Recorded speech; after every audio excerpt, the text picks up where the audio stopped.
Russian computer scientist Valery Spiridonov will undergo the world's first head transplant in December 2017. It's such a complicated process, and the surgeon planning this operation says it'll take around 150 medical staff 36 hours to complete. Step into the extraordinary realm of the first human head transplant, a bold endeavor that aimed to challenge the very essence of life and death. At the heart of this groundbreaking operation was Valery Spiridonov, a man who bravely volunteered for surgery that could rewrite the future of medicine. Was this a remarkable breakthrough for science, or did it unleash a whirlwind of ethical dilemmas?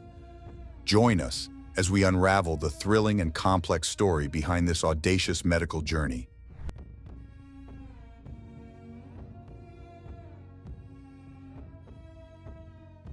The human body is an incredible, complex machine. Every organ, every nerve, and every cell works in harmony to keep us alive. But what happens when that harmony is disrupted? Over the years, medical science has made astounding strides in organ transplants, allowing us to replace failing organs and give people a second chance at life. But some ideas push the boundaries of what we think is possible. One such idea is the concept of a head transplant.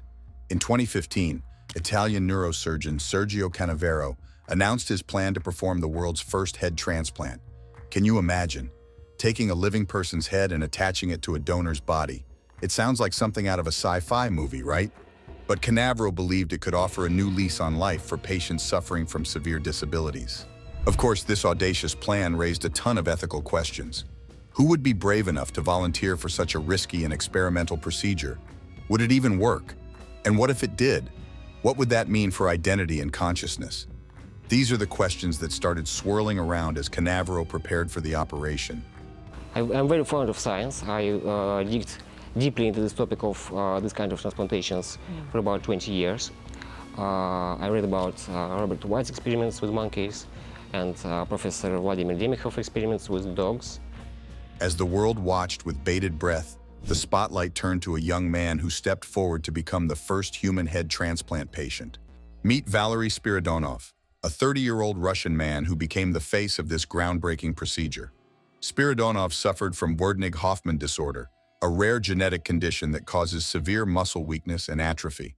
For Valery, life had been a constant struggle, and he was confined to a wheelchair, reliant on others for help with even the simplest tasks.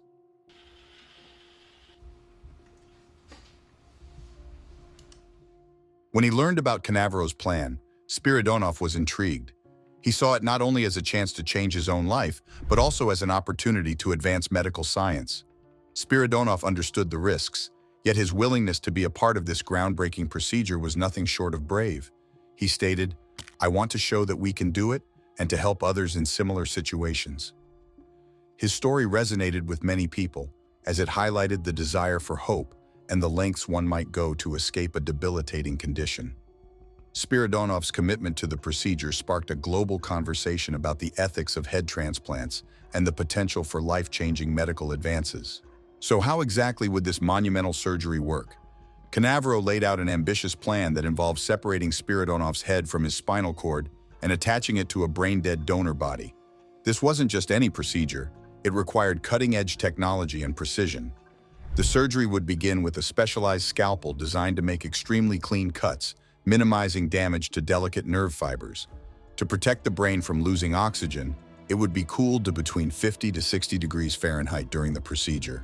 This was crucial for maintaining brain function. After carefully removing Spiridonov's head, the plan was to use a revolutionary biological glue to reconnect the spinal cord to the donor body. This glue would encourage nerve regeneration, which was essential for restoring function. Can you imagine the meticulous care that would go into such a procedure? It was expected to last around 36 hours and would require a team of 150 medical professionals to execute. And the financial aspect, a staggering $11 million. The sheer scale of this operation was mind-boggling, but the excitement around the potential outcomes kept many interested. While the surgical plan was ambitious, it was also fraught with ethical concerns. Many experts were skeptical about the entire concept of a head transplant. Dr. Hunt Batcher, then president of the American Association of Neurological Surgeons, expressed strong reservations. He famously said, "I would not wish this on anyone. There are a lot of things worse than death. Some worried about the implications for consciousness and identity. If the surgery were to fail, what would happen to Spiridonov? He could end up alive but trapped in a body with no control or sensation, a nightmarish scenario that raised alarms across the medical community. These questions lingered as Spiridonov moved forward with his plans. While he was optimistic and eager for change, the risks were undeniably high. His commitment to the cause was admirable, but it also highlighted the profound complexities of human life and the ethics surrounding radical medical procedures. As the planned surgery date approached, things took an unexpected turn. Spiridonov was initially committed to the procedure, but life had other plans. In 2017, he met someone special, a computer expert named Anastasia Panfilova. They formed a bond that blossomed into love, and together they welcomed a baby into the world. Spiridonov expressed that his priorities had shifted dramatically. The surgery, which once seemed like a lifeline, now felt like a distraction from the joys of family life. He stated, "I cannot wait for surgery forever, and my condition seems stable. I'm happy to say I'm married, and I have a beautiful kid now." This heartwarming development was a stark contrast to the clinical and detached world of medical experimentation. Spiridonov's decision to back out of the surgery was not just a personal choice. It was a testament to the importance of love, family, and the simple pleasures of life. Despite the initial excitement surrounding the procedure, Spiridonov's story ultimately became one of personal fulfillment rather than medical history. While Spiridonov moved on with his life, Dr. Canavero didn't give up on the dream of head transplants. He claimed to have a list of other willing volunteers eager to escape paralysis. But the question remained, could he ever find another person brave enough to take the plunge? In 2019, Canavero collaborated with Chinese researchers to conduct head transplant experiments on monkeys. This time, the focus was not on connecting the spinal cord immediately. The goal was to prove that a head transplant could be performed without causing permanent damage to the brain. Although the monkey was euthanized shortly after the procedure due to ethical concerns, the experiment sparked new discussions about the viability of head transplants in humans. The outcome was mixed. While it demonstrated the feasibility of cooling techniques, it raised more ethical questions about animal welfare and the implications for human trials. Today, the scientific consensus is still skeptical about the feasibility of human head transplants. Experts argue that while the idea is captivating, the ethical implications and potential for suffering make it a risky endeavor. Despite these concerns, ongoing research offers hope for the future. For instance, advancements in nerve regeneration and spinal injury treatments are paving the way for exciting developments. Polyethylene glycol has shown promise in helping injured nerves regrow, suggesting that while the dream of a head transplant may still be out of reach, progress is being made in related areas. With continued advancements in medical technology, we might find ourselves on the brink of discoveries that could redefine our understanding of the human body. The journey may be long, but every step forward is a testament to our relentless pursuit of knowledge. So what happened to the first human head transplant? It's a complex tapestry of ambition, ethical dilemmas, and the unpredictability of life. Valery Spiridonov chose family over fame, and his decision to step back from the surgery resonated with many.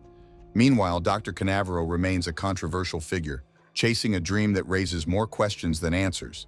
This story reminds us that the quest for medical advancement is as much about human lives and emotions as it is about technology.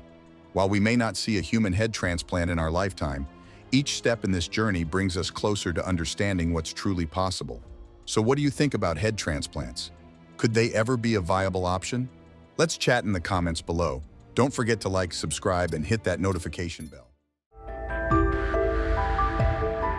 Thousands of scientists are continuously trying to find clues of intelligent life forms across the vastness of the universe.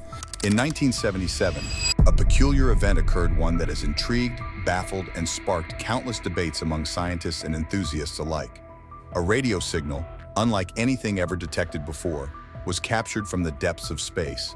This signal, now famously known as the WOW signal, has led many to question. Welcome to Unveiling the Unexplained, where we dive into the mysteries of our universe. Today, we unravel the enigma of the WOW signal. Is it possible that this strange signal was a direct communication from extraterrestrial beings, or was it simply an unexplained anomaly? Let's explore the facts, theories, and ongoing search for answers. On August 15, 1977, astronomer Jerry R. Amon was working with the Big Ear Radio Telescope at Ohio State University. The telescope was part of a project conducted by SETI, the Search for Extraterrestrial Intelligence, aimed at scanning the cosmos for signs of life beyond Earth. Little did he know, this night would mark a historic moment in the search for extraterrestrial intelligence. As Amon reviewed the data logs, he noticed something extraordinary, a 72-second signal that stood out from the usual cosmic background noise. The signal was so strong and unique that Amon famously wrote "Wow" in red ink next to the printout, giving the signal its now iconic name. But what made the "Wow" signal so special? The signal originated from the direction of the constellation Sagittarius, near the star group Chi Sagittarii. Its frequency, 1,420 megahertz, is particularly intriguing because it is the natural emission frequency of hydrogen, the most abundant element in the universe. In the search for extraterrestrial life, this frequency is considered a likely candidate for interstellar communication. This discovery was not just a fleeting blip, it was a strong, continuous signal lasting for the full 72 seconds that the telescope's observation window allowed. However, what makes this more mysterious is that the signal wasn't detected when the telescope's array moved away from that region of the sky. Scientists were left with more questions than answers. Why was it a one-time event? Was it truly extraterrestrial? Or was there a terrestrial explanation we hadn't considered? What do you think about the "Wow" signal so far?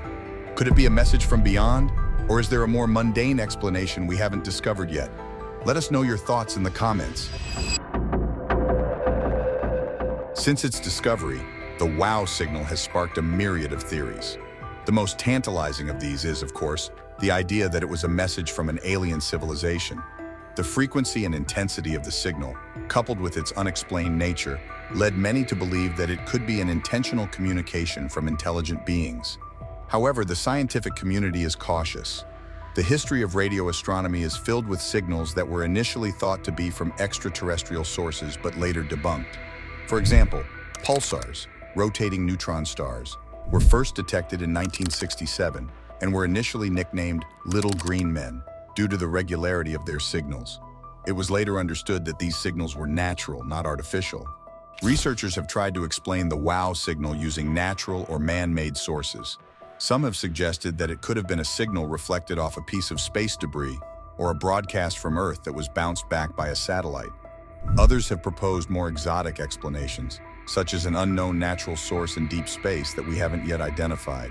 But none of these explanations fully account for the characteristics of the signal. For one, the frequency of 1,420 megahertz is heavily regulated on Earth to prevent interference with astronomical observations. Additionally, no nearby satellites were transmitting at that frequency at the time, ruling out the possibility of a simple reflection. Another interesting theory is that the "Wow" signal could have been a naturally occurring phenomenon from within our own solar system. Some have speculated that it might have been caused by a reflection of a signal from the Earth's surface off a passing object like a meteor, or even a passing spacecraft. But this too remains speculative without solid evidence. Have you heard of any other mysterious space signals? What are your thoughts on how they compare to the "Wow" signal? Share your ideas below. In the decades since the "Wow" signal was first detected, the search for its source continues. With advances in technology, new attempts have been made to identify the origin of the signal. Projects like the Breakthrough Listen initiative, which is the largest ever scientific research program aimed at finding evidence of intelligent life beyond Earth, have re-examined the data, scanning the skies with greater precision than ever before. Interestingly, in 2017, an astronomer named Antonio Paris proposed a new theory suggesting that the "Wow" signal might have been caused by a pair of comets, 266P/Christensen and 335P/Gibbs, that were near the region of the sky where the signal was detected. These comets were surrounded by clouds of hydrogen, which could theoretically emit a signal at the 1,420 megahertz frequency. Paris and his team conducted observations of the comets and detected similar signals, lending some credence to this theory. However, this theory is still debated within the scientific community. Critics argue that the comets in question were not in the right position to account for the "Wow" signal at the time it was detected. Moreover, the intensity of the signal detected in 1977 was much stronger than what would be expected from a hydrogen cloud surrounding a comet. The intrigue surrounding the WOW signal continues to inspire astronomers and researchers. It has also captured the imagination of the public, becoming a symbol of the tantalizing possibility that we are not alone in the universe. The question remains, if not a comet, then what?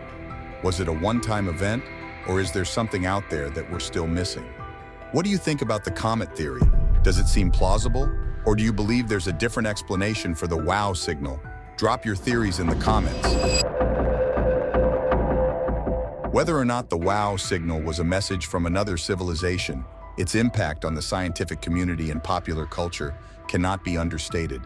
It has fueled our curiosity and reminded us of the vastness of the universe, a universe that still holds countless mysteries waiting to be uncovered. The WOW signal stands as a testament to the importance of the search for extraterrestrial intelligence. It represents the hope that one day we might make contact with another civilization, one that could change our understanding of the cosmos forever. The ongoing search for answers, even after all these years, highlights our innate desire to explore and understand the unknown. Moreover, the WOW signal has sparked a wider interest in SETI and the broader scientific efforts to discover life beyond Earth. It serves as a reminder that even though we may not have definitive proof of extraterrestrial life yet, the search itself is valuable. It pushes the boundaries of our knowledge and keeps us looking upward, wondering what lies beyond our world. As we continue to explore the depths of space, the mystery of the WOW signal remains a beacon of the unknown, challenging us to keep asking questions. Could there be more signals out there waiting to be discovered? What would it mean for humanity if we did find conclusive evidence of alien life? What do you think the WOW signal means for our search for extraterrestrial life? Do you believe we'll ever find definitive proof? Let's discuss it in the comments.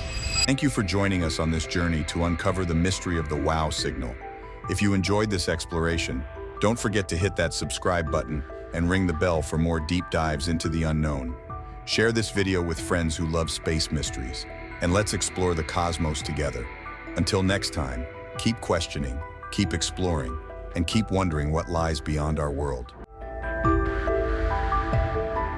She ends up figuring out how to switch into her different lives and like take different times, different lives that she's lived throughout all of time. Fast forward and rewind and use these things to her advantage and try to accomplish things. It's crazy. Time travel, one of the most fascinating concepts in both science and fiction. From jumping into the future to revisiting the past, it sparks endless curiosity. But is it just a dream? Or could the science of time travel actually make it possible one day?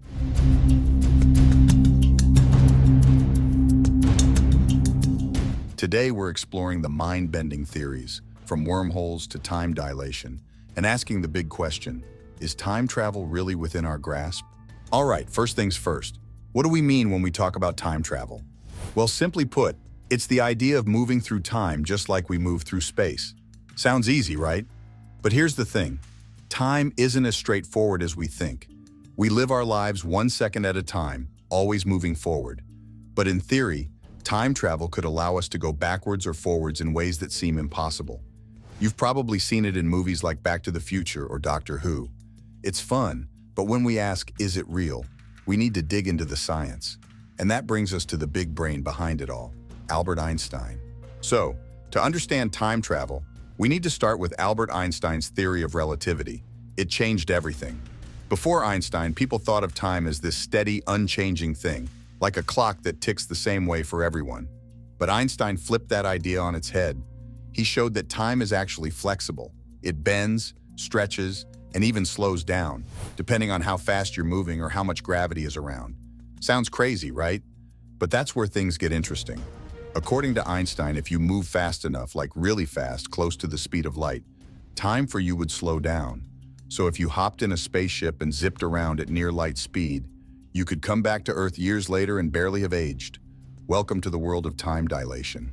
Time dilation is a real thing. We've actually seen it happen with astronauts.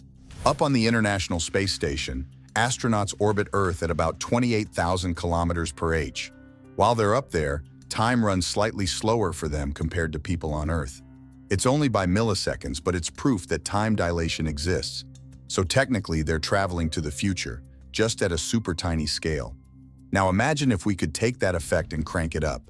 If we could travel at 99% the speed of light, a journey that takes a few years for us could mean decades pass on Earth. It's not exactly a time machine like in the movies, but it's the closest we've got so far to time travel. All right, so time dilation might let us fast forward into the future, but what about going backwards or finding a faster route? That's where wormholes come in. Wormholes are like shortcuts through space-time. Picture the universe as a big sheet of paper, and you're on one side while the past or future is on the other. A wormhole would let you fold that paper and punch a hole through it, basically jumping across vast distances of space and time in an instant. Sounds awesome, right? But here's the catch. We've never found a real wormhole. They exist only in theory, and even if we could find one, we'd need an insane amount of energy to keep it open. Plus, there's the whole issue of avoiding black holes, which are notorious for destroying everything in their path. Now let's say for argument's sake that we could figure out how to travel through time. That brings us to a major issue, paradoxes. These are the what-if scenarios that can make time travel super confusing. For example, ever heard of the grandfather paradox? Imagine you travel back in time and accidentally prevent your grandfather from meeting your grandmother. Without them, you wouldn't exist, right? But if you don't exist, how did you go back in time in the first place? It's a loop that doesn't make sense, and it's one of the biggest headaches for scientists when they think about time travel. There are lots of theories about how to solve these paradoxes. Some suggest that traveling back in time might create a separate timeline or universe, so your actions wouldn't affect the one you came from.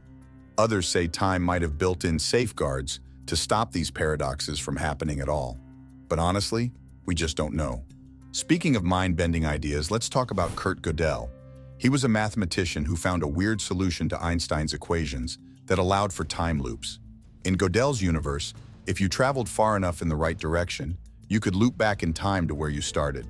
It's like taking a walk around the block and ending up in the past.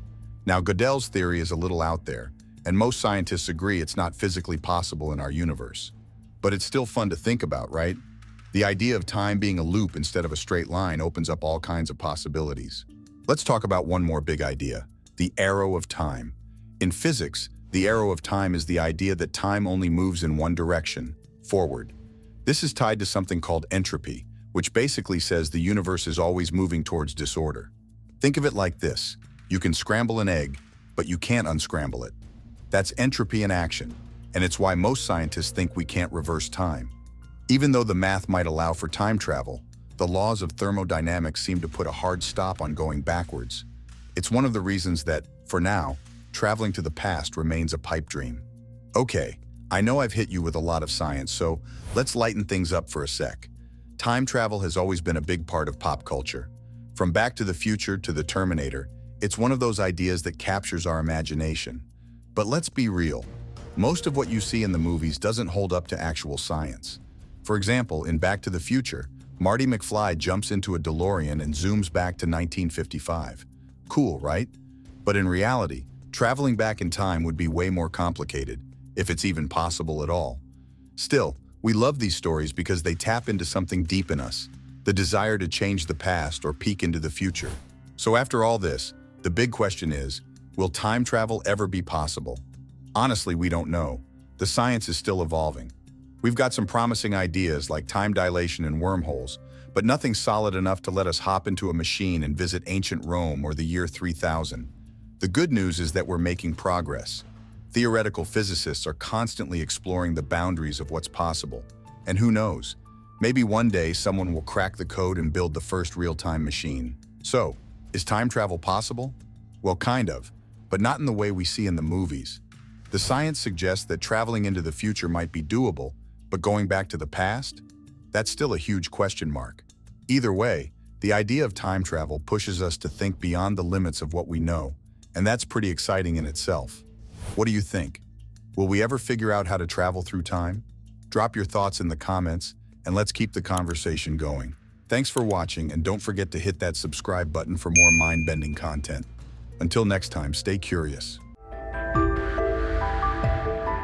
Facebook has enacted an emergency shutdown of 2 artificial intelligence programs. The social media giant leapt into action after it discovered the 2 programs were writing their own code. Imagine a world where robots not only clean our homes and drive our cars, but also think, create, and make decisions that shape society itself. It sounds like the plot of a sci-fi movie, right? But this is no longer science fiction. We are edging closer to a world where artificial intelligence, AI, isn't just a tool, but a force that could surpass human intelligence. The question on everyone's mind is, will robots one day outsmart us? And even scarier, could they eventually take over the world?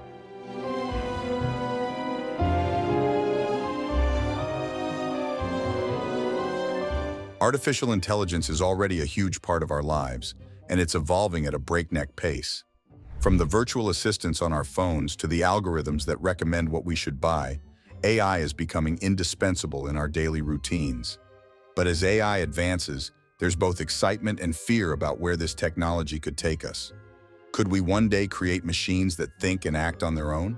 Machines that are smarter than us? Today, we're going to dive into this fascinating and somewhat terrifying future to see just how far AI has come, where it's heading, and what that means for humanity. Let's start with where AI is right now. It wasn't long ago when virtual assistants like Apple's Siri or Amazon's Alexa seemed revolutionary. Having a voice-activated system that could tell you the weather, play music, or answer a quick question felt like a glimpse into the future. But that was just the beginning. Now, AI systems can do much more than answer trivia questions. They can create art, write complex essays, and even hold realistic conversations. Take GPT-4, for example, which is capable of generating human-like text responses based on vast amounts of data. It can even create stories, solve maths problems, and provide insights into complicated issues. And we're still only scratching the surface. What researchers are aiming for next is something called artificial general intelligence, or AGI. This is where things get interesting, and a little scary. Unlike the AI we use today, which is designed for specific tasks, AGI would have the ability to learn and think like a human across any subject. Essentially, it would be capable of understanding, learning, and applying knowledge in a way that's not limited to a single function. It wouldn't just be able to drive a car or beat a human at chess. It could do both, and much more. That sounds exciting, right? But what happens when AGI becomes smarter than us? Because robotics is based on computer science, some singularity is to be expected. Singularity in robotics refers to a condition in which some directions are barred by the robot's end effector. This leads to the idea of the technological singularity. Now, if you haven't heard of the singularity, it's a concept that's been debated by scientists and futurists for years.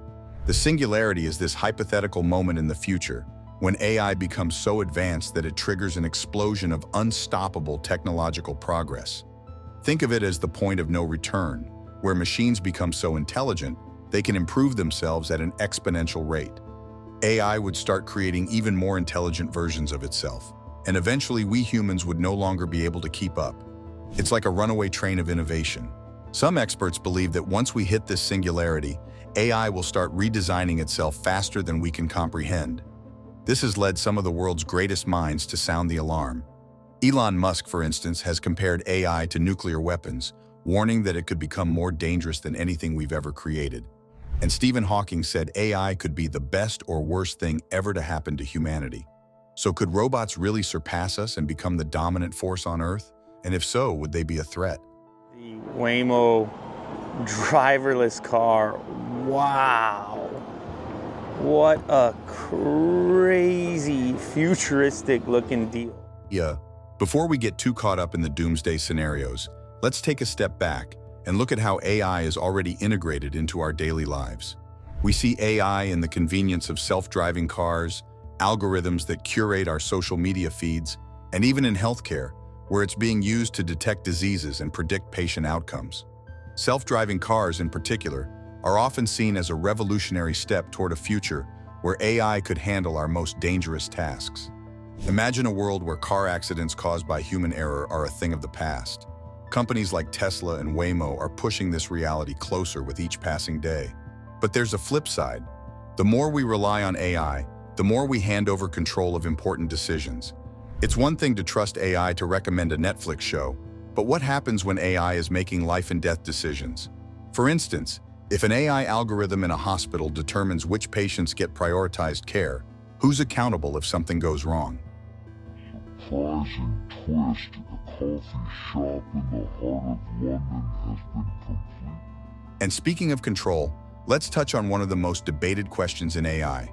Could robots ever become sentient? Right now, AI systems are incredibly powerful, but they don't have thoughts, emotions, or desires, at least not in the way humans do. But some scientists believe that as AI continues to evolve, we may eventually reach a point where machines gain consciousness. And that's when things get really complicated. If we create machines that are self-aware, they might start developing their own goals that don't necessarily align with ours. What if a sentient AI decides that human limitations are holding it back? Or worse, what if it views us as a threat to its existence? While this might sound like the plot of a Hollywood blockbuster, it's a real concern that some researchers are grappling with today. The idea of a rogue AI is not entirely out of the question, but even without sentience, AI is already threatening to take over a significant part of our lives, particularly our jobs. Automation is already replacing workers in industries like manufacturing, and now AI is creeping into more specialized fields like law, journalism, and even art. Some experts predict that up to 40% of jobs could be automated in the next 20 years. Imagine going to a doctor only to have an AI diagnose and treat your illness. While this could mean incredible efficiency, it also means a massive shift in how we live and work. But it's not all doom and gloom. Some argue that while AI will eliminate certain jobs, it will also create new ones.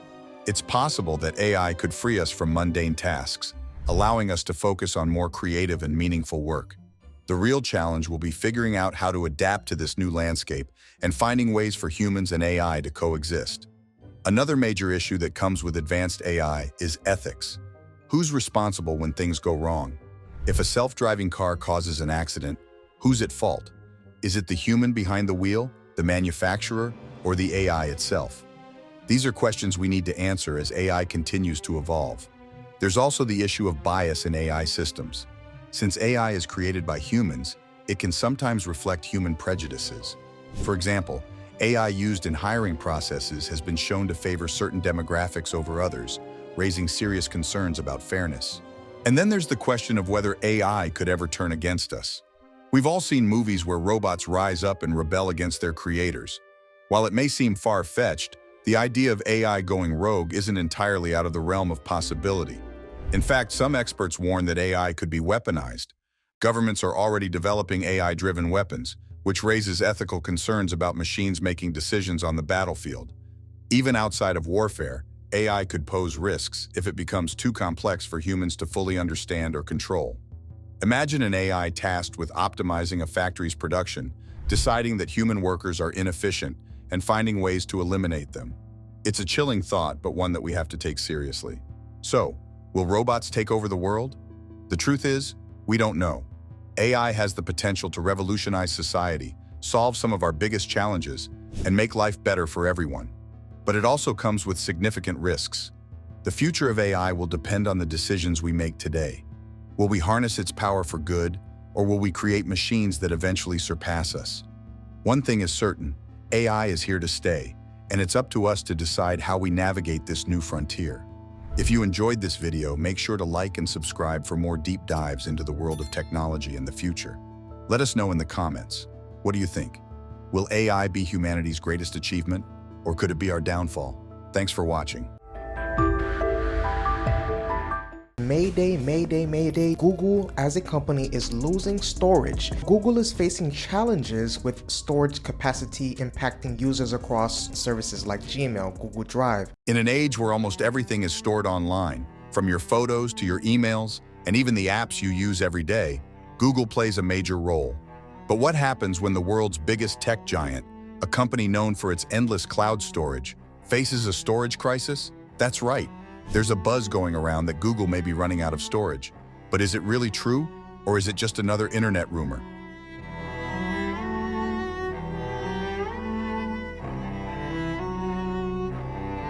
First, let's break this down. Google's infrastructure is vast. They have massive data centers spread across the globe. These data centers store everything from your search history to your Google Drive files and the endless YouTube videos we consume every day. But even for a company as enormous as Google, storage isn't infinite. As the demand for data storage continues to grow, the challenges of managing and expanding this storage also intensify. Think about it this way. Every photo you take, every email you send, every YouTube video you stream is stored somewhere. The sheer volume of this data is astronomical, and Google is in the business of keeping that data safe and accessible. In 2021, it was reported that Google faced a challenge with its infrastructure, particularly with regard to its ability to manage and store an ever-growing mountain of data. Google processes about 20 exabytes of data every day. That's 20 million terabytes. To give you a sense of scale, 1 terabyte can hold around 250,000 high-quality photos or over 500 hours of HD video. Now multiply that by 20 million. The numbers are almost too big to comprehend, right? Now imagine the kind of hardware, power, and space that's needed to store that amount of data. These data centers are essentially the backbone of the internet, and Google's success depends on their ability to continue expanding and maintaining these operations efficiently. However, they aren't just buildings full of servers. They're complex ecosystems that require massive amounts of energy, cooling systems, and teams of engineers to keep everything running smoothly. And as Google continues to grow, so does the scale of these operations. And for years, Google marketed its services, such as Gmail, Google Photos, and Google Drive, with promises of unlimited or near unlimited storage. This led to a surge of users uploading and storing data without much thought about space limits. I mean, why worry about it if Google says it's unlimited, right? But this kind of promise has started to show its limits.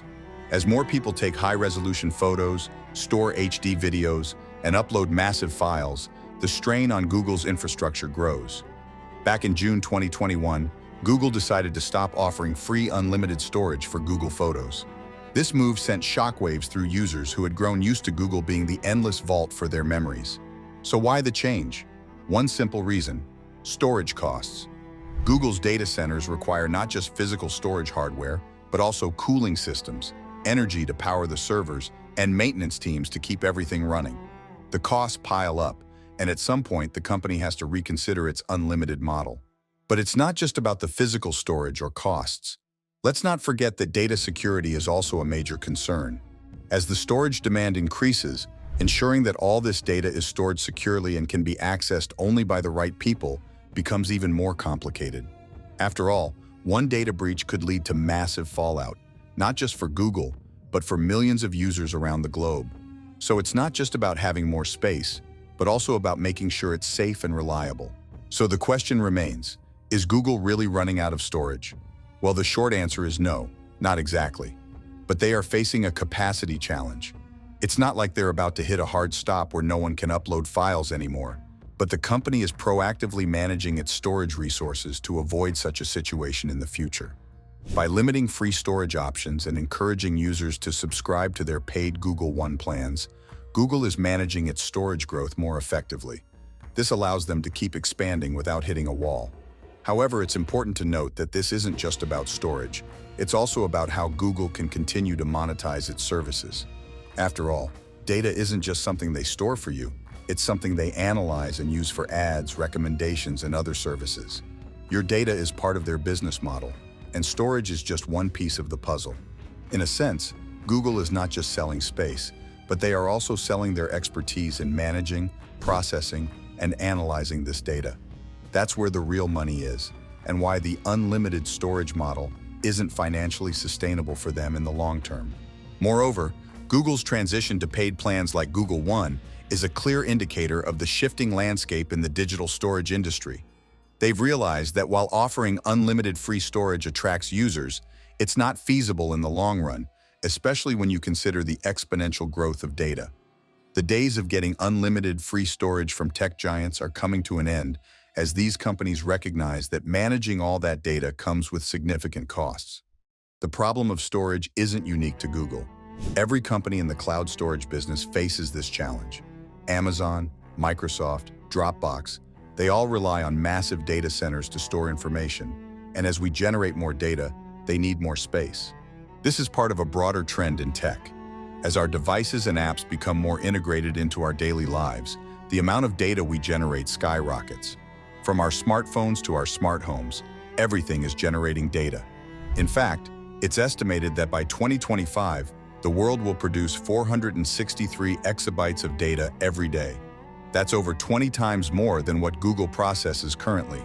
This massive surge in data isn't just coming from individual users uploading cat videos and selfies.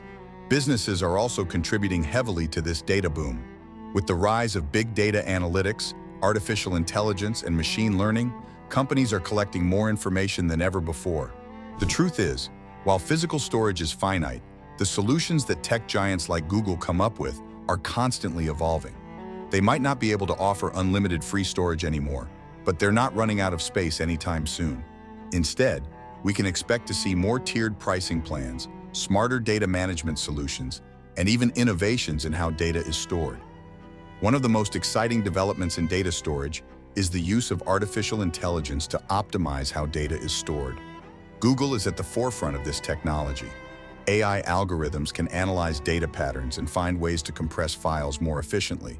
For example, AI might be able to identify redundant data across multiple accounts, like if two users upload the same video, and store it only once. This kind of optimization can save massive amounts of space.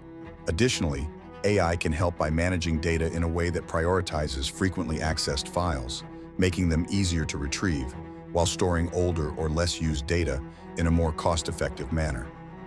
This dynamic approach to data management is critical as the amount of information we generate continues to grow. Running these massive data centers consumes enormous amounts of energy, and that's something Google and other tech giants are increasingly aware of. In fact, data centers are estimated to account for about 1% of global electricity use, and that number is only expected to rise as more people come online and generate more data. To combat this, Google has pledged to make its data centers carbon neutral. They've already implemented strategies like using renewable energy sources, and they're working on improving the energy efficiency of their centers. So while they are figuring out how to store more data, they're also focusing on doing it in a way that's less harmful to the planet. All right, if you've been relying on them for free services, changes in Google's storage policies might seem like a big deal. But in reality, most users won't notice much of a difference, except maybe that you'll have to start paying for extra space. Google isn't about to shut down or run out of room, but they are adjusting how they handle the ever-increasing demand for space. This might also be a wake-up call for those of us who are hoarding years of photos, emails, and files. Do we really need all of it? Maybe it's time to declutter our digital lives. Have you looked through your phone recently? Chances are you've got thousands of photos and videos that you haven't seen or touched in years. Maybe it's time to go through and delete what you don't need. Not only will this save you storage space, but it will also make your digital life a little less cluttered. For those who need more storage, paid plans like Google One offer reasonable pricing. It's also likely that we'll see even more competitive pricing in the cloud storage market as Google continues to face challenges from its competitors. So what do you think? Is it time to pay more attention to how we use cloud storage? Have you already felt the pinch of Google's storage changes? Let me know your thoughts in the comments below. And if you're interested in more tech breakdowns like this one, make sure to subscribe and hit the notification bell so you never miss an update on the future of tech.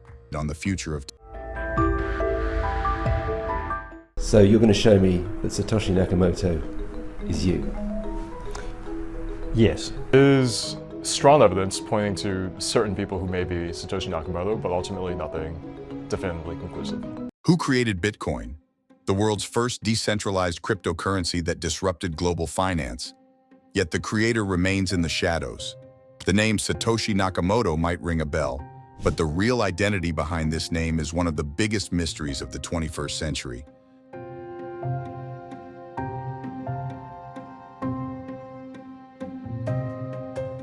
Today we dive deep into the enigma, who is Satoshi Nakamoto and where is he now?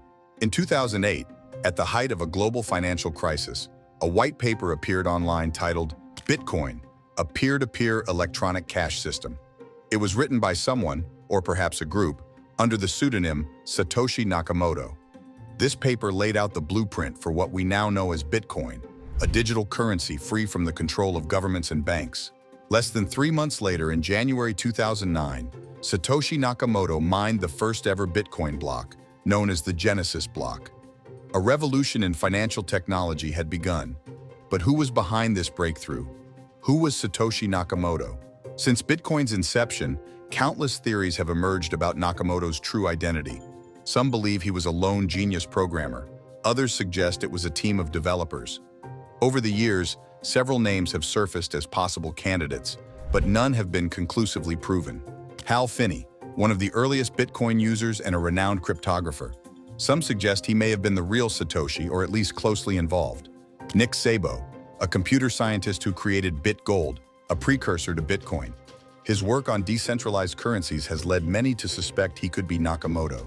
Dorian Nakamoto, a Japanese-American man whose name is coincidentally Satoshi Nakamoto.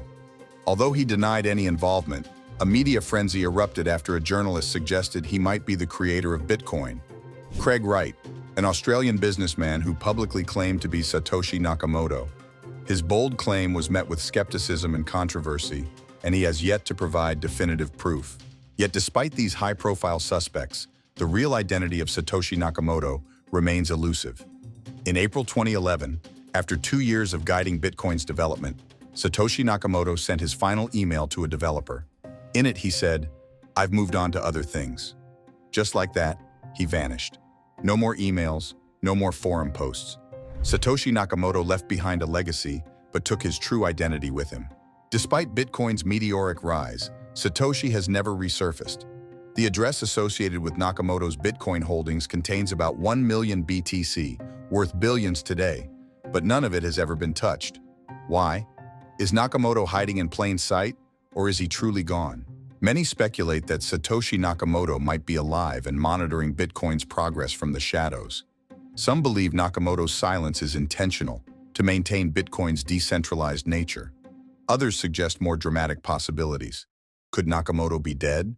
Could his vast Bitcoin fortune be lost forever? Whether he's hiding for privacy reasons, fear of legal implications, or has simply passed away, one thing is clear. Satoshi Nakamoto's disappearance has only fueled the intrigue surrounding Bitcoin. While we may never know Satoshi Nakamoto's true identity, the impact of his creation is undeniable. Bitcoin has become a multi-trillion-dollar asset, sparking a cryptocurrency revolution that has shaken the foundations of traditional finance. From Bitcoin billionaires to blockchain technology transforming industries, Nakamoto's vision of a decentralized financial system has come to life.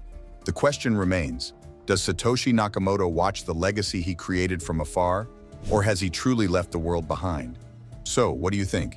Is Satoshi Nakamoto a lone genius hiding in plain sight, or is his identity lost to time? Could his fortune, worth billions, ever be claimed? Let us know your theories in the comments below. And if you're fascinated by the mysteries of technology, finance, and cryptocurrency, be sure to subscribe and hit that notification bell. We'll keep uncovering the hidden stories behind the headlines. The essence of being human is that we solve problems. And when we're faced with enormous problems like disease and climate change, we need to solve them by collaboration. Over the past decade, I've been at the forefront of developing a revolutionary technology called CRISPR.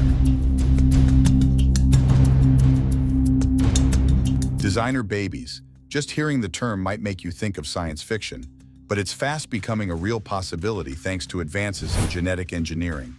The idea of selecting traits for your future childlike intelligence, athleticism, or even eye color sounds futuristic, but we're closer to it than you might think.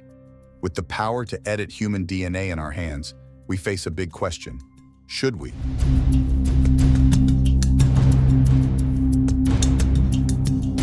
Let's explore the ethics surrounding designer babies and the potential consequences of altering our genetic code. Before we get into the ethics, let's break down what genetic engineering really is. In simple terms, it's the process of altering DNA, which is basically the blueprint of all living things. DNA determines everything about us, our appearance, our health, and even our predispositions to certain talents or diseases. Now, with tools like CRISPR, clustered regularly interspaced short palindromic repeats, scientists can literally edit DNA by cutting out sections and replacing them with something new. This technique was first developed to target specific genes in animals, plants, and now humans. So what does this mean for babies? Well, scientists could, in theory, alter the genetic code of embryos before they're even born. Want a child with blue eyes and above-average intelligence? Soon, that could be a reality. The term designer babies refers to children whose genetic makeup has been selected or altered to ensure certain traits. While it's not happening on a wide scale just yet, science is advancing faster than our laws and ethics can keep up. But here's where it gets controversial. How far is too far? While using genetic engineering to prevent genetic diseases is widely accepted, choosing a baby's traits for non-medical reasons brings up a whole new set of ethical questions. Picture this. You walk into a futuristic clinic and they hand you a menu of traits for your future baby. You can select everything: hair color, eye color, height, intelligence, athletic ability, and even talents like music or math. It sounds like the ultimate dream for parents, right? The chance to craft the perfect child. But hold on. While this might seem like the future of parenting, it also opens Pandora's box. If everyone starts choosing the best traits, we could see a society where people begin to look, think, and even act the same. The beautiful diversity that makes us human could slowly fade away. And what about creativity, uniqueness, or the random quirks that make each person special? There's also the glaring issue of class. Will this groundbreaking technology be accessible to everyone, or just the wealthy elite? If only the rich can afford to genetically enhance their children, we could be looking at an even wider gap between the rich and the poor.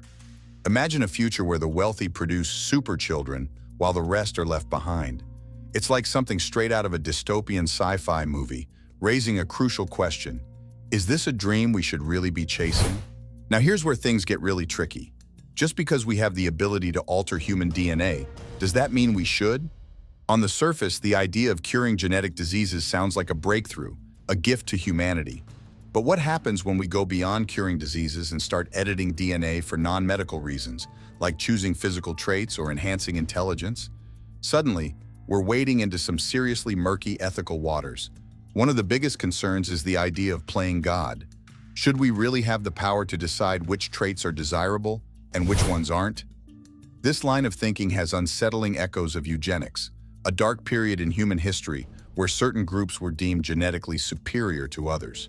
The idea of controlling human traits could lead to the dangerous notion of what constitutes a perfect human, pushing society in unsettling directions. Then, there's the issue of consent. Babies obviously can't give permission to have their DNA altered. Is it fair to make such life-altering decisions for someone before they're even born? The choices made could have permanent, irreversible effects, raising serious ethical concerns about whether we should be making these decisions at all. So maybe you're thinking, why not embrace genetic engineering if it can improve lives? Well, it's not that simple. While CRISPR and other gene editing technologies are groundbreaking, they're far from perfect. CRISPR is still in its early stages, and the risks are significant.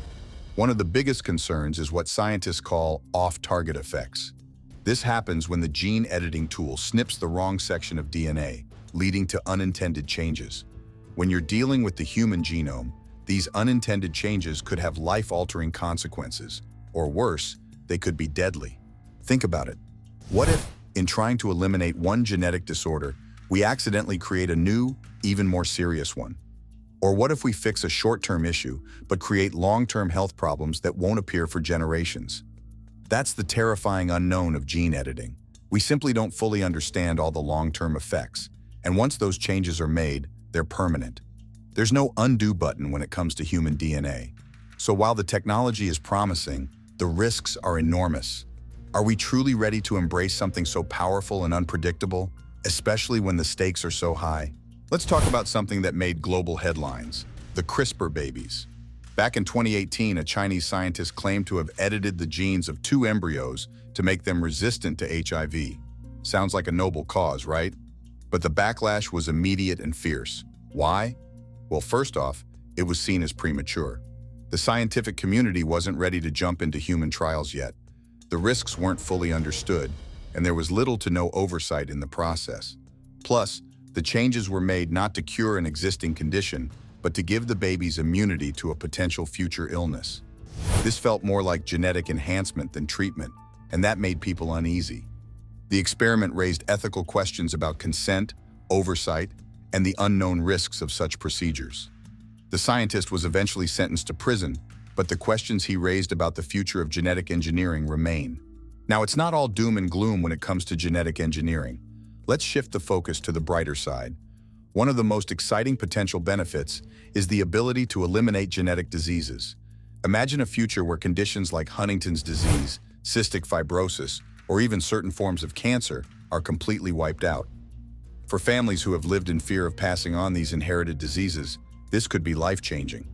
It's no exaggeration to say that gene editing could revolutionize medicine. But the benefits don't stop there. Gene editing has the potential to extend human life by preventing diseases before they even have a chance to develop. Instead of waiting for symptoms to appear and then treating them, we could intervene at the genetic level, essentially stopping diseases in their tracks. For instance, heart disease, which is the leading cause of death worldwide, could be tackled by editing genes that predispose people to it. Beyond curing diseases, genetic engineering could enhance our resilience to environmental factors or even slow down the aging process. It's a future that, for many, seems incredibly promising, one where we live longer, healthier lives, free from the genetic conditions that have plagued humanity for centuries. So, where does this leave us? We're standing on the edge of a revolution in biology. Genetic engineering has the potential to reshape humanity in ways we can't even fully grasp yet. But as with any powerful tool, it comes with great responsibility. Moving forward, there needs to be a global conversation about how we use this technology. Should there be stricter regulations? How do we ensure that gene editing is used for good, not for harm? And perhaps most importantly, how do we navigate the ethical minefield that is the creation of designer babies? The future is uncertain, but one thing's for sure, we need to tread carefully. And that brings us to the end of this look into designer babies and the ethics of genetic engineering. It's a complex issue with no easy answers. What do you think? Should we use this technology to enhance future generations, or are we messing with forces we don't fully understand? Let me know in the comments.